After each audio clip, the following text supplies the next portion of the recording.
Have you ever heard of a love story so powerful it could redraw the map of the world? I'm not talking about fairy tales. I'm talking about a real-life saga of power, passion, and politics that played out on the grand stage of the ancient world. This is the story of Cleopatra and Mark Antony, a romance that was also one of history's most audacious political alliances. Let's set the scene. It's 41 BC. The Roman Republic is in turmoil, fractured by civil war after the assassination of Julius Caesar. Power is split between three men, the second triumvirate: Octavian, Caesar's adopted son in Rome; Lepidus, ruling Africa; and our man, Mark Antony, master of the eastern provinces. Antony, a brilliant general and a charismatic, larger-than-life figure, has a problem. He needs money, and lots of it, to fund his planned invasion of Parthia, Rome's great eastern rival. The eastern provinces are rich, but one kingdom outshines them all in wealth and strategic importance: Egypt. And who rules Egypt? The one and only Cleopatra VII. She's not just some exotic queen. Cleopatra is a razor-sharp political operator, a descendant of Alexander the Great's general, Ptolemy. She's fluent in multiple languages, including Egyptian, which was rare for her Greek dynasty. She had famously allied herself with Julius Caesar, securing her throne and even bearing him a son, Caesarion. But now Caesar is dead and Cleopatra's position is precarious. She needs a new powerful Roman ally to protect her kingdom and ensure her son's future. Her survival and the independence of Egypt hangs in the balance. So, when Antony summons her to Tarsus, a city in modern-day Turkey, it's not just a casual meeting. It's a high-stakes audition. Antony wants to question her about her loyalty during the recent civil wars, but really, he needs her resources. Cleopatra knows this. She knows she needs to make an impression that Antony will never forget. And does she ever? Instead of arriving as a supplicant, a conquered queen bowing to a Roman general, Cleopatra stages one of the most spectacular entrances in history. She sails up the river Cydnus in a magnificent golden barge with purple sails and silver oars, rowed by servants dressed as sea nymphs. She herself is dressed as Venus, the Roman goddess of love, lounging under a gilded canopy. Fanned by boys dressed as cupids, the air is thick with the scent of exotic perfumes. The entire city of Tarsus empties out to witness the spectacle, leaving Antony sitting alone in the marketplace. He had summoned a queen, but a goddess had arrived. That night, she invites him to a banquet on her barge, a feast of unimaginable opulence. The food, the wine, the entertainment, it's all designed to showcase Egypt's immense wealth and her own sophisticated tower. Antony, a man known for his love of luxury and pleasure, is utterly captivated. This isn't just a beautiful woman, this is his equal. A mind as sharp and ambitious as his own, wrapped in the package of a living goddess. The political interrogation is forgotten. The dynamic has shifted. Antony the Conqueror is now the one being courted. This meeting in Tarsus is the spark. It's the beginning of a pact forged not just in a bedroom, but in the halls of power. For Cleopatra, this alliance is a strategic masterstroke.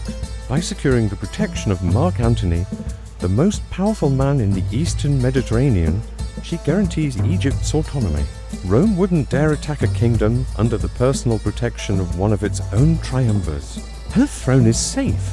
The future of her son, Caesarion, whom she co-rules with, looks brighter than ever. Egypt, for now, remains free. And what does Antony get out of it? Everything he needs. With Cleopatra's backing, he has access to Egypt's legendary treasury. The gold, the grain, the ships, it's all at his disposal for his great Parthian campaign. This isn't just about funding an army, it's about cementing his power base. While his rival Octavian is bogged down with political squabbles and land disputes back in Rome, Antony is consolidating his control over the wealthy, resource-rich eastern half of the Roman world. Egypt is the jewel in his new eastern crown. He's no longer just a Roman general, he's becoming an eastern king with a queen at his side. Antony spends the winter of 41 to 40 BC in Alexandria with Cleopatra, and it is a winter for the ages. They create their own elite social circle, the inimitable Livers, dedicated to a life of nightly feasts, drinking games, and elaborate entertainments. They would roam the city streets in disguise, playing pranks on the citizens. It sounds like pure hedonism. But look closer. Even their pleasure was a form of politics. These displays of extravagance and conviviality weren't just for fun. They were a performance. They were building a shared public image, a brand of charismatic, godlike rulers who were both powerful and relatable. They were creating a new kind of Hellenistic monarchy, a fusion of Roman might and Egyptian divine tradition. This is where their love story deepens and transforms. What began as a strategic alliance, a meeting of two ambitious minds, blossoms into genuine affection and a shared vision. They have twins together, a boy named Alexander Helios and a girl named Cleopatra Selene, the sun and the moon. The names themselves are a declaration of their grand ambitions. They don't just want to rule their respective domains. They see a future where they rule a vast Eastern empire together, a new world order with Alexandria, not Rome, at its center. Their personal love becomes inseparable from their political ambition. Antony starts to adopt Eastern customs. He's seen by his soldiers as going native, a dangerous perception for a Roman leader. But for Antony and Cleopatra, this isn't a betrayal of Rome, it's the creation of something new. They are no longer just Antony of Rome and Cleopatra of Egypt. They are Antony and Cleopatra, a single entity, a power couple with a destiny they believe is manifest. Their shared ambition culminates in a grand public ceremony in Alexandria in 34 BC. Known as the Donations of Alexandria, this event will be the point of no return. After a partially successful military campaign, Antony stages a magnificent triumphal parade through Alexandria, not Rome, which was a shocking break with tradition. He and Cleopatra sit on golden thrones, dressed as the deities Dionysus and Isis. There, before a massive crowd, Antony makes a series of stunning declarations. He proclaims Cleopatra Queen of Kings and Caesarion, her son by Julius Caesar, King of Kings. He declares Caesarion the true legal heir of Julius Caesar, a direct challenge to his rival Octavian, who built his entire career on being Caesar's adopted son and heir. He then parcels out the eastern territories, many of which weren't even fully conquered, to the children he had with Cleopatra. Alexander Helios is named ruler of Armenia, Parthia and Media. Ptolemy Philadelphus gets Syria and Cilicia, and their daughter, Cleopatra Selene, is given Cyrenaica and Libya. To a Roman, this was treason. It looked like Antony was giving away Roman territory to a foreign queen and their illegitimate children, but from their perspective, they were establishing the foundations of their new empire. They were creating a dynasty that would merge the power of Rome with the heritage of Alexander the Great. Their love had evolved into a blueprint for a new world. But while they were building their dream in the east, a storm was gathering in the west. In Rome, Antony's rival, Octavian, was a master of propaganda. He saw the donations of Alexandria not as a threat, but as a gift.